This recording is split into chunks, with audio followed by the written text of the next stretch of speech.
Kowe iki aja ngresula ya Tarka. Rejeki kuwi di tangan Tuhan. Ana ing ngastane sing gawe urip.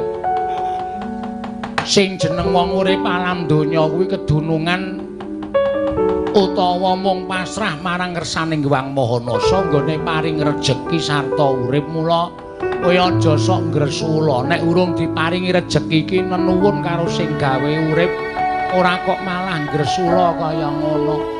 Ora prayoga nek kowe ngresula. Bungah susah bejo cilaka sugih miskin ala becik kuwi wis dadi garising sing kuwasa. Nek lagi ala nek lagi susah aja ngresula. Nek lagi becik nek lagi bungah aja kurang atur panuwun. Kuwi wajibe wong urip ana ing alam padang. Nek lagi rekoso sithik kowe ngresula, nek bungah sithik kowe lali kowe ngucap syukur kaya ngono kok uripmu arep ketrima.